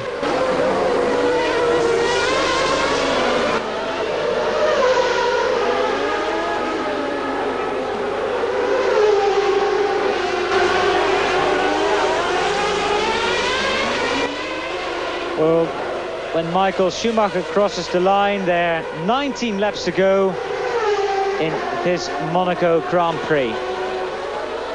He laps in the 1:24 seconds at the moment. Martin Brundle's faster, but basically, Martin, time's running out. Well, one wonders what would have been the situation had Mika Häkkinen not been bumped out at the first corner on the first lap. Martin Brundle had a much more difficult job starting further down the grid. But he hasn't given up. There's his pit board. And as he came on to start-finish straight, he certainly wasn't shy of getting his right foot buried in the throttle. That's the virage entre nodges.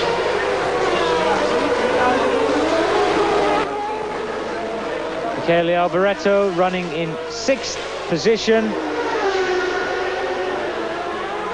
Well, Michele and the Minardi team, I think it's Barcelona, John, when they new cars coming out, and they have a full 1994 car, which is then, I suppose, half a 1995 car as well.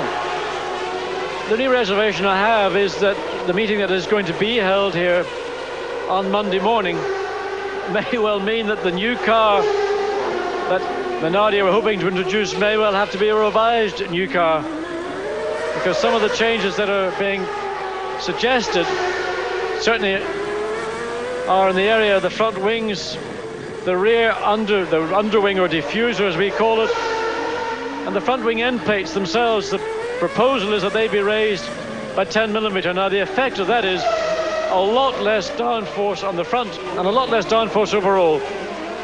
Maybe a good thing, we don't know. It certainly will mean that braking distances, for example, will get longer. Now that for me is an improvement. We may well see the opportunity for those overtaking maneuvers, which with the improvements in downforce and the development in brake technology has become rather a rare sight.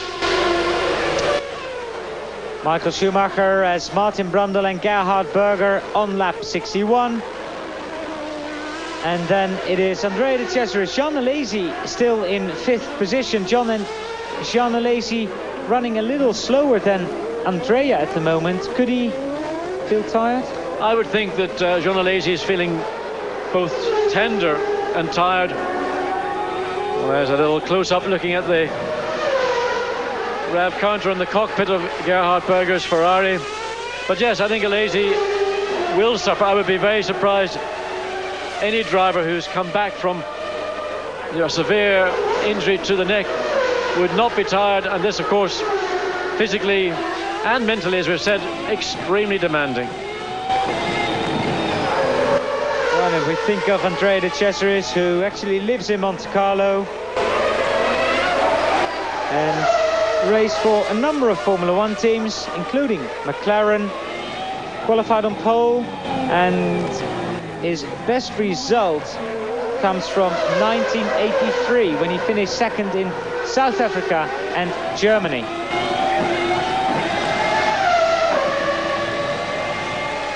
And if I remember right, John, that was in an Alfa Romeo engine car. Indeed it was, and of course he had a pole position in 82 in Long Beach, and Andrea, when he left McLaren, he felt maybe that he wanted a team that, in his terms, almost babied him a bit more than McLaren was doing. And in Long Beach, stunningly quick, and that car did have speed, but not always the greatest reliability. And then for Andrea, it's been a long career with many highs but a lot more lows. Well, Michael Schumacher passing Pedro Lamy, and I think there was a little bit of a misunderstanding which way they were going to go. I would say there was a misunderstanding. Well, this is the end of Bertrand Gachot. No, it's not, it's Paul Belmondo, I think. A few laps ago. Indeed it is. The yellow flag out for Belmondo to stop before he rejoins the track.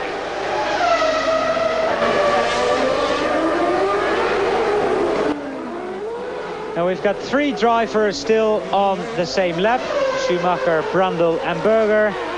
Then Andrea de Cesaris is a lap down on race leader Michael Schumacher. So is Jean Alesi, Michele Alboreto, and we see off our screen Paul Belmondo coming into the pits. And I think Belmondo, who's 8 laps behind, he'll probably call it a day.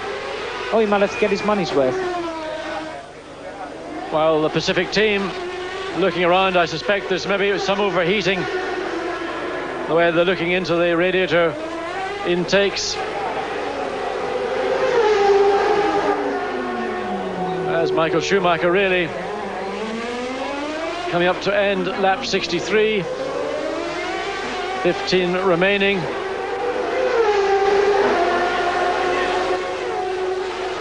And there's the gap between second and third places. 8 seconds.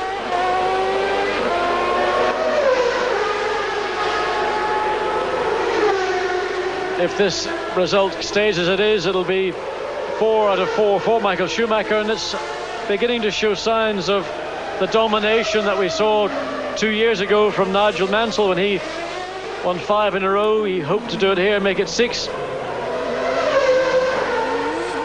But a last-minute problem with one of the rear wheels meant a pit stop, and that became raceman 5 for Ayrton Senna. But John, I think the most important thing for Schumacher is, of course, he's won 4 Grand Prix, but apart from that, there's different people finishing in second place and in the rest of the points all the time. Well, that's good for Schumacher and bad for everybody else. That dissipation of points, of course, is leaving the path wide open for Schumacher to take maximum advantage.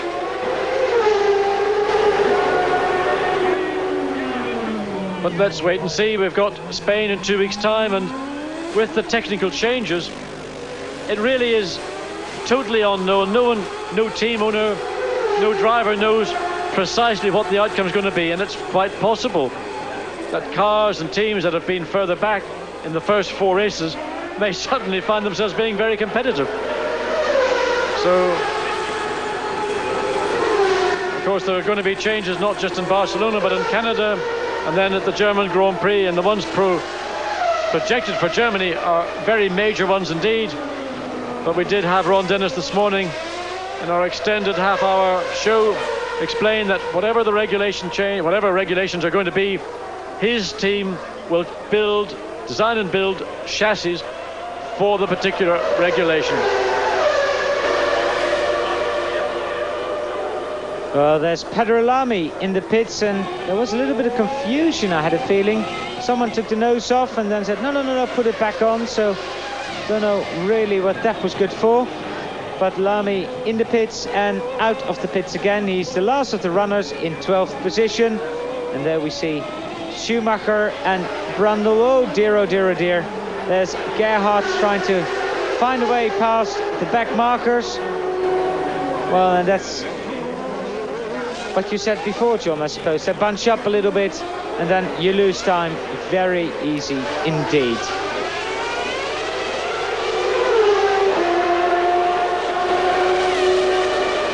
Well, Michele Alboreto into the points in 6th place, and he was putting a lap on Olivier Panis, and of course Gerhard Berger also about to pounce on a former Ferrari star, Michele Alboreto. I just hope that Michele, who I think amongst his hobbies, he is a gentleman after all, will not really give Gerhard too much of a difficult time. It would serve no object at all.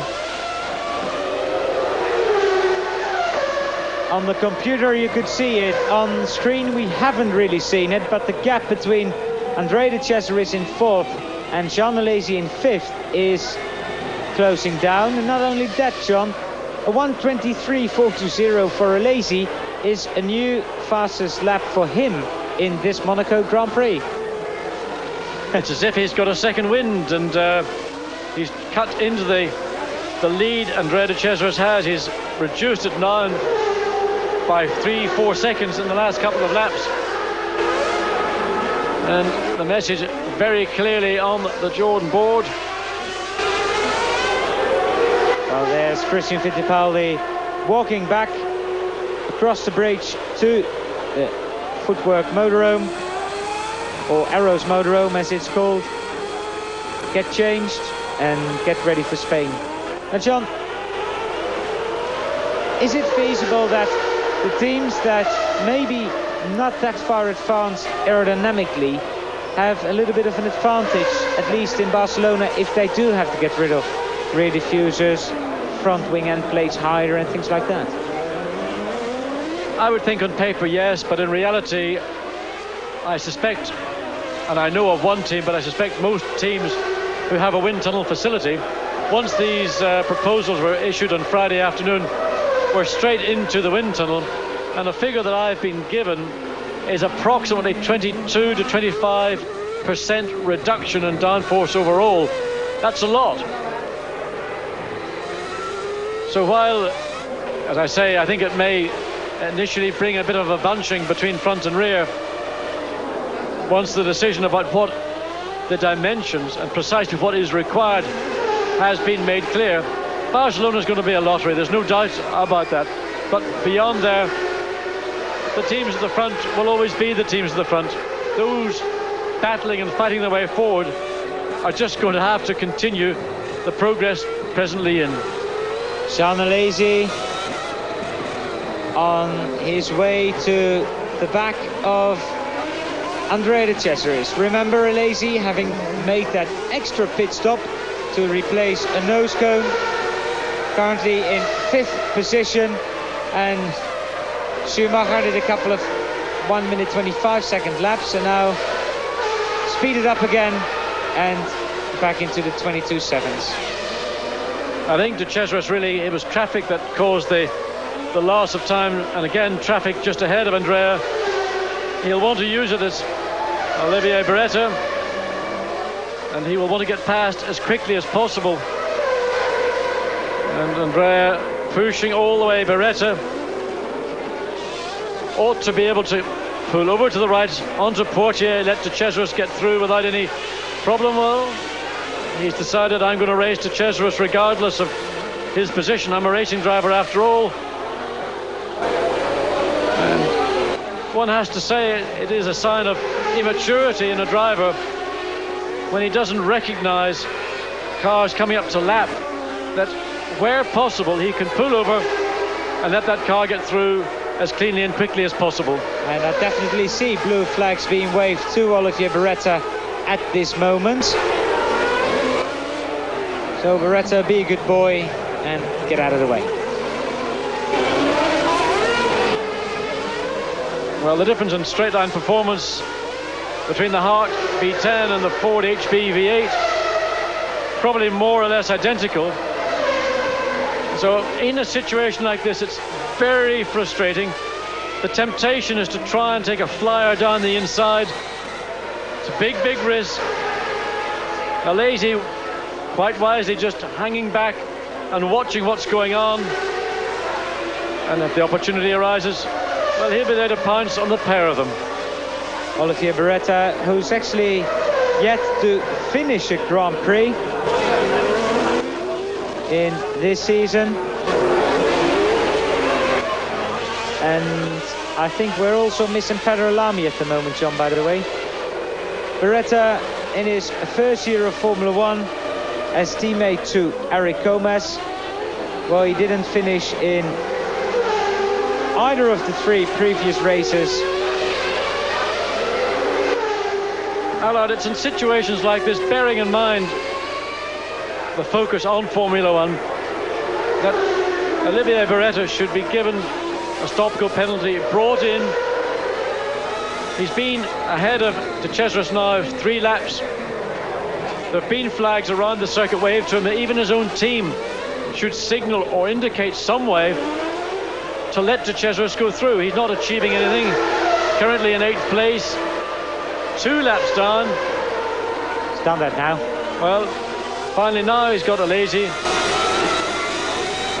So Alesi, I think, a little bit more aggressive. And of course, in the Ferrari, a lot more powerful. Well, going through Casino Square, Alesi showing his nose, but that was a bit optimistic, I suppose, John. Well, at least there's a clear blue flag, but that flag was only a stationary blue. It should be waved vigorously. So Jean Alesi now being trapped behind Olivier Beretta, and there we saw a waved yellow flag for Beretta. Now maybe at the end of that short straight, the tunnel, the end of the tunnel, and yes, Alesi's through. But he did sort of muscle his way through a little bit, didn't he? Well, I think it was once Beretta woke up to the fact that there was a battle going on with De Cesaris and Alesi, the penny did drop. But I don't think he's going to be flavour of the weekend or flavour of the day. And it's issues like that that the Drivers' Association should bring to their own attention. There's no use carping on about circuit safety or car safety if the drivers themselves don't discipline themselves. Jean Alesi now 2.1 seconds behind Andrea De Cesaris, and Martin Brundle there on the tail of Olivier Beretta. Brundle still in 2nd position, but of course some 35 seconds behind. Well, now Martin Brundle safely alongside and past. Brundle comfortably in 2nd place, and just to rub it in, Michael Schumacher drops a casual 1 minute 21.244. 34.3 seconds lead over Brundle in 2nd place, and Brundle a further 23 seconds ahead of Gerhard Berger. This position would equal Martin's best result, and that came in 1992 when he was racing for the Benetton team, and that was Monza. Italian Grand Prix 92 when he finished 2nd.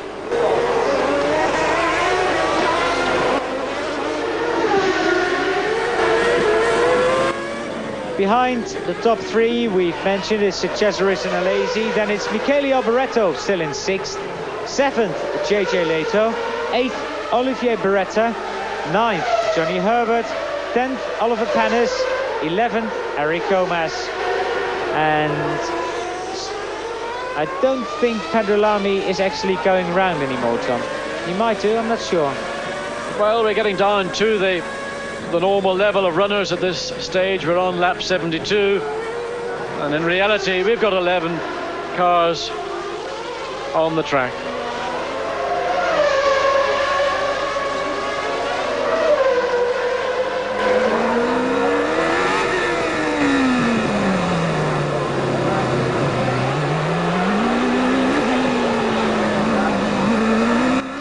Olivier Beretta, there's the man, and the camera on the front of his car.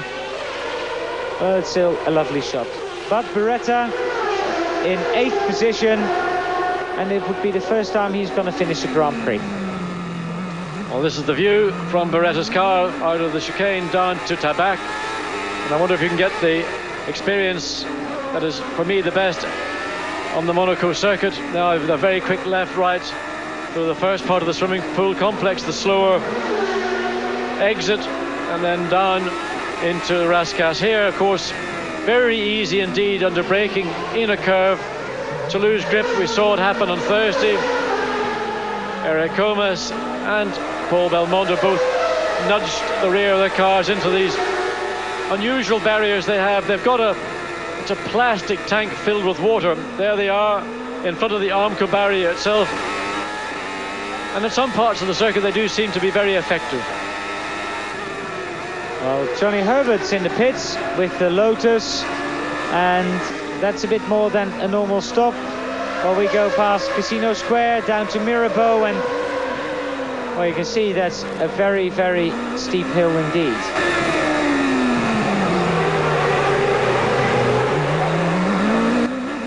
Now into Poitiers and back onto the seafront. And from here it's flat out all the way through the tunnel. Gerhard Berger was the quickest man through that at the weekend, just over 280 kilometers per hour. 5 laps to go for race leader Michael Schumacher. Still a long way ahead of second place man Martin Brundle. And for Martin this year, it would be the first time he finishes in the points, if I'm not mistaken.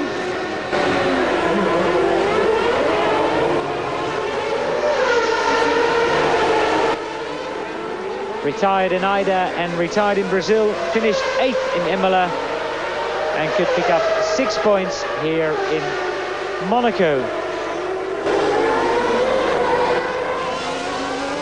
Well, Johnny Herbert still in the pits, and his car, he's out of the car and out of the race. So a retirement for Johnny Herbert while we watch teammate Pedro Lamy.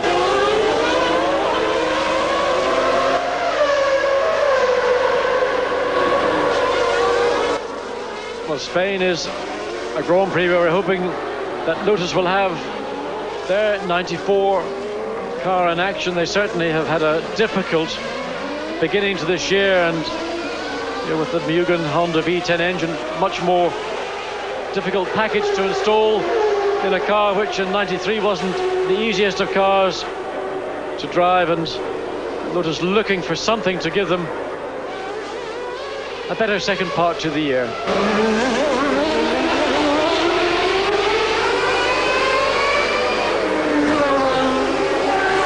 And of course, when we look forward to Barcelona in 2 weeks, Friday, Saturday, Sunday, you can watch it all live on Eurosport. Qualifying on Friday and Saturday, the warm-up Sunday morning, and of course the race on Sunday afternoon.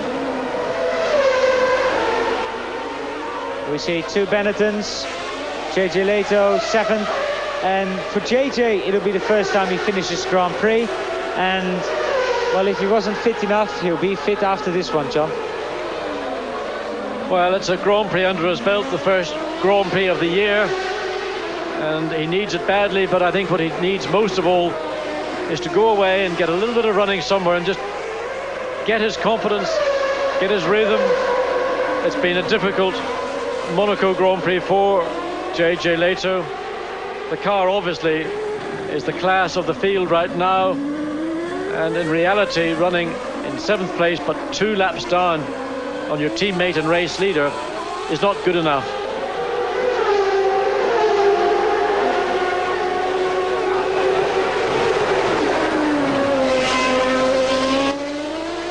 Well, Schumacher letting JJ unlap himself at this moment. That's very nice. Well, it's a little gesture. I think that it will give the race results a better look in terms of positions and laps behind race leader. And Michael Schumacher really has no need to maintain the pace that he is throughout the Grand Prix, and he can now take these remaining laps, let's say gently, lap 76 or 78. He wants to be cautious and letting JJ unlap himself. In reality, it's just a way of Michael saying, off you go, JJ.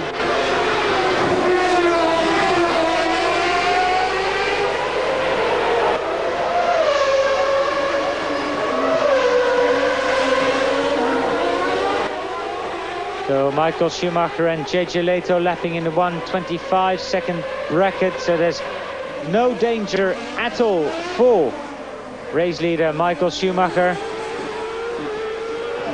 There we see the gap, 36.8 seconds. That was the previous lap. This lap Michael done a 25.9, and well, whatever dear old Martin does, he's not going to catch Michael Schumacher in the remaining miles. And a little bit further down, it looks like Jean Alesi has finally conceded fourth place to Andrea de Cesaris. The gap is over 10 seconds. And we have speculated that maybe Jean Alesi has felt the pace and the pounding of the Monaco Grand Prix circuit. We don't know whether he has a problem on the other hand. But for de Cesaris, it appears his last Grand Prix of the season, picking up, or en route, let's say, to pick up 3 points. But really more importantly for Jordan, those 3 points are sufficient to guarantee them third place in the Manufacturers' Championship behind Benetton and Ferrari.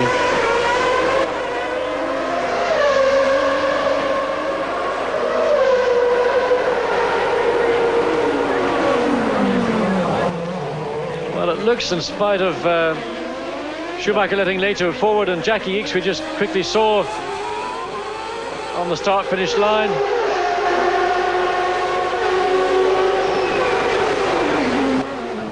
But really, Michael almost falling over himself not to run up too closely behind teammate Leto, and this the final of 78 laps. Interesting, John. JJ Leto now posting his fastest lap of the race. Well, maybe there's a bit of psychology somewhere in the Benetton team that's just chasing JJ along a little bit.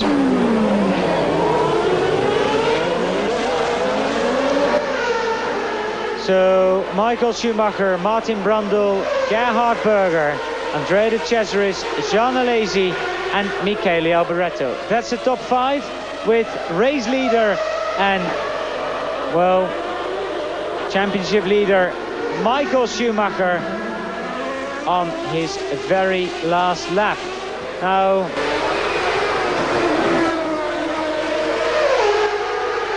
JJ, of course, still got to do a lap, and that means, John, that the Cesaris, Alesi and Alboreto, they're all on the same lap as JJ. So if any of those 4 stop, or 3 stop, then JJ could easily pick up a point. Well, stranger things have happened in Monte Carlo, but I think the likelihood of that happening is a little remote, as Jackie Ickx gives victory flag once again to Michael Schumacher, and really the race was given to him in this corner on the first lap when Damon Hill nudged Mika Häkkinen out of the Grand Prix, but that takes nothing away whatsoever from a superb Benetton Ford Schumacher package performance. An outstanding performance equally from Marlboro McLaren Peugeot. Martin Brundle starting in 10th, finishing in 2nd, 6 points in the bin, and a lot more in prospect. And there's Andrea de Cesaris crossing the line in 4th position. The whole team very happy indeed. So Andrea, well done, I should say. And, well, ecstatic Benetton team there. So Michael Schumacher wins the Grand Prix here in Monaco. Martin Brundle 2nd, Gerhard Berger in 3rd place. 4th, Andrea de Cesaris, 1 lap down. 5th, Jean Alesi. In 6th position, Michele Alboreto scoring his first point of the season. So for Brundle, de Cesaris, Alesi, de Cesaris and Alboreto, the first points of the 1994 season. Oh, and also for Alesi, of course. Well, Berger literally just stopping after the finish line. Classified 3rd, visor up, steering wheel off and out of the car. Significant performance for McLaren, of course. Peugeot's first World Championship points. And they have come into Grand Prix racing, discovered the pressures associated with it. They've now got their first points. And I think they'll be looking forward to Spain, Canada, but primarily Monaco in France for the French Grand Prix, because that's where I believe we're going to see a further development from Peugeot with their V10, the A6 designated engine that we currently have. Maybe something called an A8 will be available at Monaco. There's Gerhard Berger walking back from his Ferrari. And former teammates and friends, John, Brundle and Schumacher. Well, two delighted men. Schumacher really now coming to a Grand Prix and expecting to take 10 points. Jean Alesi equally, I think, will be pleased. Got 2 points, not too many. Well, it goes along with the 4 he picked up in Brazil for that 3rd place. But Michael Schumacher really has been the class of the year. And right now, well, I don't know who's going to touch him. Ron Dennis, I think, very pleased indeed with the performance of Martin Brundle. I think he did all that was expected of him. Only disappointment, of course, was that Mika Häkkinen wasn't there to push Schumacher harder.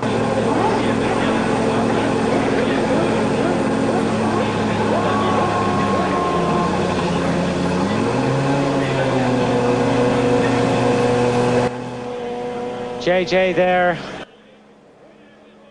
getting back into the pits. Beretta, we see in front of our commentary booth, being very happy with 8th position. And well, once again we've seen it, the bear hug from team boss Flavio Briatore and his little protege Michael Schumacher. And well, it's a joy to watch their behaviour. A little bit more subdued. Martin Brundle having a chat to 3rd place man Gerhard Berger, and smiles from both men. Well, the Constructor Championship is coming onto your screen. Of course, Schumacher has got 40 points now. And 2nd in that championship is Gerhard Berger on 10. Benetton, Ford, Ferrari and Jordan is the top 3 in the Constructors World Championship.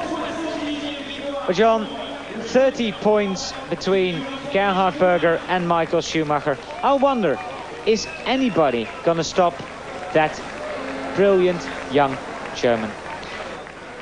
Well, they've got a lockout on the championship in terms of Schumacher. They've got to get JJ into the points or start scoring.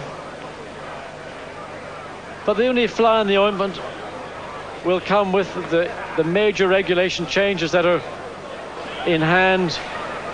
But I believe that Benetton have got such a good car, regardless of whatever the changes turn out to be, and that we're not going to know until at least tomorrow, and probably even a little bit later. But it is hope and opportunity for other teams.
Applause for the top 3 here in Monaco. Michael Schumacher in the middle in blue, Martin Brundle on the left and Gerhard Berger on the right.